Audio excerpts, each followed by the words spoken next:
आज एक नया श्लोक आपको पढ़ाएंगे।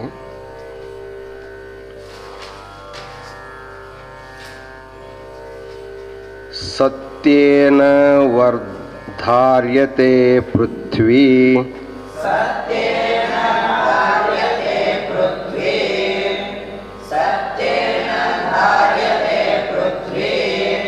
सत्येन तपते रविः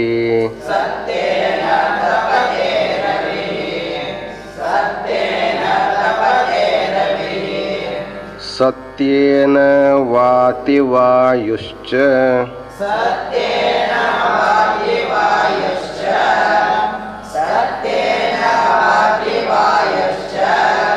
सर्वं सत्ये प्रतिष्ठितम्।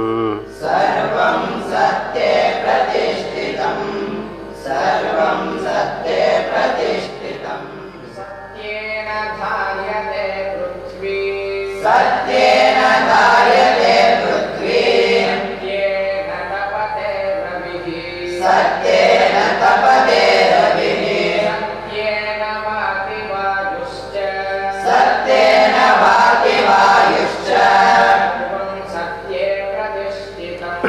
सर्वं सत्ये प्रतिष्ठितम्। अभी आप लोग श्लोक को कैसे बोलना सीख लिया। अब इसका अर्थ समझना है। हम सब लोगों को ये मालूम है कि किसी वस्तु को रखने के लिए कोई आधार होता है। जैसे हम सिंहासन पर बैठे हैं, सिंहासन के लिए जमीन उसका आधार है। अर्थात किसी वस्तु को रखने के लिए कुछ न कुछ उसका आधार चाहिए। तब ये प्रश्न होता है कि हम सब इस पृथ्वी के ऊपर अपना घर मठ मंदिर बांध करके निवास कर रहे हैं। ये पृथ्वी को किसने धारण किया है? पृथ्वी किसके ऊपर टिकी हुई है? यद्यपि हम लोग उसको प्रत्यक्ष रूप से देख नहीं सकते, लेकिन हमारे शास्त्रकारों ने इसका चिंतन करके लिखा है, सत्येन धार्यते पृथ्वी। पृथ्वी को सत्य धारण किया हुआ है। अर्थात सत्य के ऊपर पृथ्वी टिकी हुई है। ಅಂದ್ರೆ ಸತ್ಯದ ಮೇಲೆ ಪೃಥ್ವಿ ನಿಂತಿರುತ್ತದೆ ಅಂತ ಅರ್ಥ। ಸತ್ಯೇನ ಧಾರ್ಯತೆ ಪೃಥ್ವಿ, ಸತ್ಯದಿಂದ ಪೃಥ್ವಿಯು ಧರಿಸಲ್ಪಟ್ಟಿದೆ।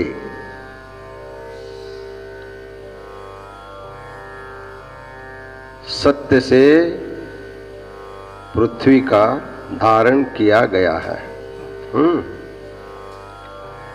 सत्येन तपते रविः। अभी सूर्य नारायण का ताप अभी बढ़ रहा है, गर्मी का दिन है। कल से आज ज़्यादा, आज से परसों ज़्यादा रहेगा। ये जो ताप बढ़ता है, जैसे आप घर में गैस लगाते हैं, उसको सिलेंडर जैसे जैसे उसको वो खोलते जाएंगे उसका आग ज़्यादा होता है। वैसे भगवान सूर्य को ताप कौन दे रहा? इतना गर्मी कहाँ से मिल रही? सूर्य ನಾರಾಯಣನಿಗೆ ಉಷ್ಣತೆಯು ಎಲ್ಲಿಂದ ಬರ್ತಾ ಇದೆ? ಯಾರಿಂದ ಸಿಗ್ತದೆ? ಯಾರಿಂದ ಸೂರ್ಯನಾರಾಯಣ ತಪ್ತವಾಗ್ತಾ ಇದ್ದಾನೆ, ಕಾಯಿಸಲ್ಪಡ್ತಾ ಇದ್ದಾನೆ? ಈಗ ನೀವು ಒಲೆ ಮೇಲೆ ಹಂಚಿಟ್ರೆ ಕೆಳಗೆ ಬೆಂಕಿ ಹಚ್ಕೊಳ್ಳೋಕೆ ಆಯ್ತಿಲ್ಲ ಅದು. ಹಂಗೆ ಸೂರ್ಯನಿಗೆ ಎಲ್ಲಿಂದ ಆ ಉಷ್ಣತೆ ಸಿಗ್ತದ ಇಷ್ಟು ಗರ್ಮ್ ಆಗಲಿಕ್ಕೆ? ಅದಕ್ಕೆ ಹೇಳ್ತಾರೆ सत्येन तपते रविः। सत्य से ही उनको ताप मिल रहा है। सत्य के बारे में विचार करेंगे, पहले शब्दार्थ समझ लीजिए। सत्य से भगवान सूर्य को ताप मिलता है। सत्य ही पृथ्वी को धारण किया हुआ है। बोलते हैं सत्येन वाति वायुश्च। जो वायु सदागति हमेशा बहता रहता है, उसको कौन बहाता है? यहाँ से वायु वहाँ सब तरफ घूमता रहता है, उसको सदा गति बोलते हैं। एक जगह रुकेगा नहीं, एक जगह रुक जाएगा तो सब चले जाएंगे हवा के बिना।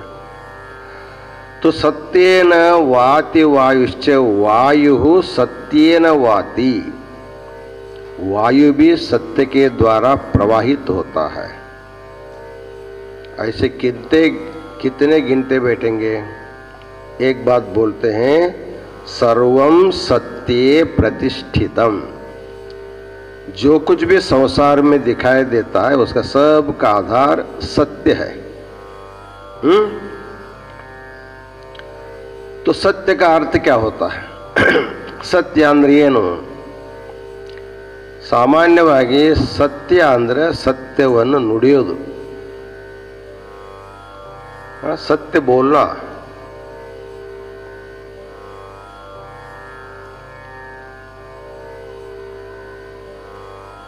आदमी को झूठ बोलने की आदत हो गई है, बेमतलब का।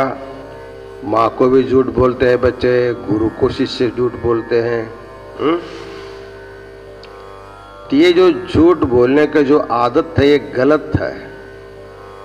इसलिए संपूर्ण समाज को सत्य का महत्व दिखाने के लिए, सत्यದ ಮಹತ್ವವನ್ನು ತೋರಿಸುವುದಕ್ಕಾಗಿ ಸುಭಾಷಿತವನ್ನು ಬರೆದವರು।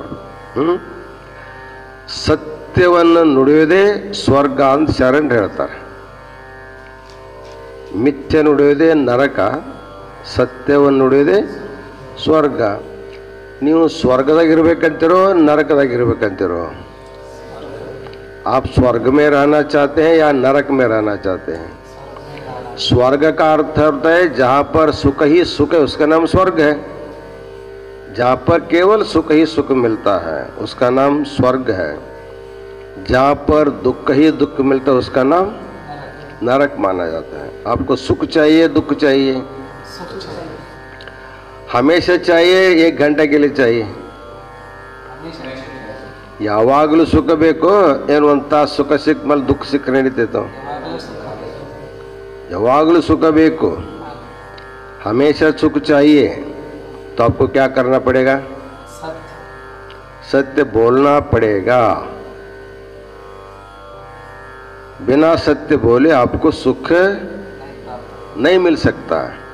इसलिए सत्य का अर्थ होता है सत्य बोलना। आप लोग अभी तक झूठ बोले हैं जाने अनजाने में। आज से सत्य का पाठ आप सुन रहे हैं ना, इसलिए आज से 100% सत्य बोलना।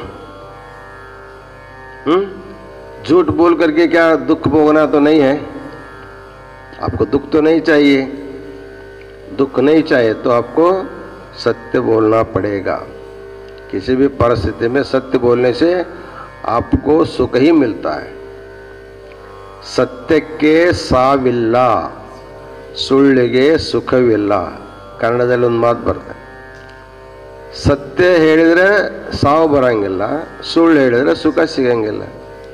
ಅದನ್ನ ಬರಲೇ ಸುಳ್ಳು ಹೇಳ್ಕೊಂತ ಹೋಗಿ ಸುಖ ಬಿಡ್ತೇಲಿ ಸಿಗ್ತೈತಿ. ಅದಕ್ಕೆ ವೇದ ಹೇಳ್ದ ಸತ್ಯಂ ವದ, ಸತ್ಯವನ್ನೇ ನುಡಿ ಅಂತ ವೇದ ಹೇಳ್ತದೆ. ಅದಕ್ಕೆ ಸತ್ಯೇ ಸರ್ವಂ ಪ್ರತಿಷ್ಠಿತಂ, ಎಲ್ಲವೂ ಸತ್ಯದಲ್ಲೇ ಇರೋದ್ರಿಂದ ಸತ್ಯವೊಂದನ್ನು ನುಡಿದರೆ ಎಲ್ಲ ಧರ್ಮವನ್ನು ಆಚರಣೆ ಮಾಡಿದಂಗೆ. ಸಾಮಾನ್ಯವಾಗಿ 10 ಪ್ರಕಾರದ ಧರ್ಮಗಳನ್ನು ಶ್ರೀ ಸಿದ್ಧಾಂತ ಶಿಖಾಮಣಿ ಹೇಳಿದ್ದಾರೆ. ಅಹಿಂಸಾ ಸತ್ಯಮಸ್ತೇಯಂ, ಬ್ರಹ್ಮಚರ್ಯಂ ದಯಾಕ್ಷಮ, ದಾನಂ ಪೂಜಾ ಜಪೋಧ್ಯಾನಮಿತಿ ಧರ್ಮಸ್ಯ ಸಂಗ್ರಹ. ಅದರಲ್ಲಿ ಸತ್ಯ ಅನ್ನುವಂಥದ್ದು ಒಂದು ಧರ್ಮ. ಏನು? ಸತ್ಯ ಅಂದರೆ ಶಿವ, ಸತ್ಯ ಅಂದರೆ ಧರ್ಮ, ಸತ್ಯ ಅಂದರೆ ಪರಬ್ರಹ್ಮ ಪರಮಾತ್ಮ. ಅದಕ್ಕೆ ಮೊದಲನೇದೇನಪ್ಪ ಅಂದ್ರೆ ಯಾರು ಸತ್ಯವನ್ನು ನುಡಿತಾರೆ ಅವರೇ ದೇವರನ್ನು ತಿಳ್ಕೊಳ್ಳಿಕ್ಕೆ ಸಾಧ್ಯ ಆಗ್ತದೆ. ಯಾಕಂದ್ರೆ ದೇವರು ಸತ್ಯ ರೂಪದಾನೆ, परमात्मा सत्य रूप है। सत्य ही परमात्मा होने के कारण यदि आप सत्य नहीं बोलेंगे तो परमात्मा को जान नहीं सकते। इसलिए पहले आप लोगों को सत्य बोलना चाहिए, और सत्य बोलना और सत्य को समझना। सत्य क्या है? सत्य धर्म है। सत्य क्या है? धर्म है। अर्थात जैसे पुण्य कमाने के लिए हमको धर्म अनुष्ठान करना पड़ता है, जप करना, देव का पूजा पाठ करना, गुरुजनों को नमस्कार करना, ये सब धर्माचरण होते हैं। ये सब करते हुए यदि आप असत्य बोलते रहेंगे, आपका कोई धर्म का संग्रह नहीं होता है, क्योंकि धर्म का मूल सत्य है।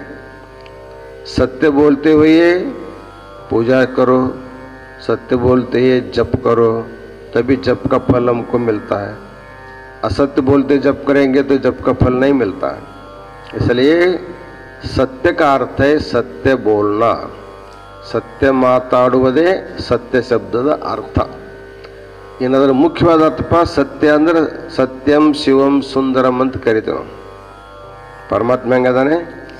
ಸತ್ಯನಾಗಿದ್ದಾನೆ, ಸುಂದರನಾಗಿದ್ದಾನೆ, ಶಿವನಾಗಿದ್ದಾನೆ ಅಂತ ಕರಿತೀವಲ್ಲ. ಅದಕ್ಕೆ ಸತ್ಯ ಅಂದ್ರೆ ಪರಮಾತ್ಮ, ಸತ್ಯ ಅಂದ್ರೆ ಧರ್ಮ, ಸತ್ಯ ಅಂದ್ರೆ ಸತ್ಯ ಮಾತಾಡೋದು. ಅದಕ್ಕಿಲ್ಲಿ ಸತ್ಯೇನ ಧಾರ್ಯತೆ ಪೃಥ್ವಿ ಅನ್ನೋದ್ರಿಂದ ಸತ್ಯ ರೂಪನಾಗಿರ್ತಕ್ಕಂಥ ಪರಮಾತ್ಮನಿಂದಲೇ ಈ ಪೃಥ್ವಿಯು ಧರಿಸಲ್ಪಟ್ಟಿದೆ. ಪೃಥ್ವಿಗೆ ಆಧಾರ ಯಾರು? ಪರಮಾತ್ಮ. ಅಂದರೆ ಎಲ್ಲಕ್ಕೂ ಆಧಾರ ಅವನೇ ಅದನ, ಅವನಿಗೆ ಯಾರು ಆಧಾರ ಇಲ್ಲ, ಸ್ವಯಂ ಆಧಾರ. ಅದಕ್ಕೆ ಸತ್ಯೇನ ಧಾರ್ಯತೆ ಪೃಥ್ವಿ, ಸತ್ಯರೂಪನಾಗಿರ್ತಕ್ಕಂಥ ಪರಮಾತ್ಮನಿಂದಲೇ ಈ ಪೃಥ್ವಿಯು ಧರಿಸಲ್ಪಟ್ಟಿದೆ. ಅಂದ್ರೆ ಪೃಥ್ವಿಗೆ ಆಧಾರ ಯಾರು? ಸತ್ಯರೂಪ ಇರ್ತಕ್ಕಂಥ ಪರಮಾತ್ಮ.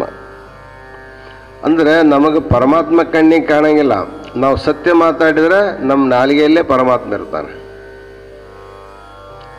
ಯಾರು ಸುಳ್ಳು ಮಾತಾಡ್ತಾರಲ್ಲ ಅವನ ನಾಲಿಗೆ ದಗ್ಧವಾಗತ್ತಂತ ಹೇಳ್ತಾರೆ. ದಗ್ಧ ಆಗೋದನ್ನು ಸುಟ್ಟು ಹೋಗತ್ತೆ ಅಂತ. ಅಂದ್ರೆ ಅವನ ಮಾತಿಗೆ ಏನಕ್ಕೆ ಬೆಲೆ ಇರಂಗಿಲ್ಲ. जो हमेशा झूठ बोलता है उसकी जो जीव है वो जल जाती है, अर्थात उसमें कोई महत्व नहीं रहता, उसका वाणी का कोई महत्व नहीं रहता. इसलिए सत्य बोलना, इसलिए सत्य पृथ्वी का आधार है परमात्मा. आगे बोलते हैं सत्येन तपते रवि. भगवान सूर्य नारायण को ताप कहाँ से मिलता है? सूर्यनिಗೆ ಉಷ್ಣತೆ ಎಲ್ಲಿಂದ ಸಿಗ್ತದೆ ಅಂದ್ರೆ ಸತ್ಯರೂಪನಾದ ಪರಮಾತ್ಮನಿಂದಲೇ.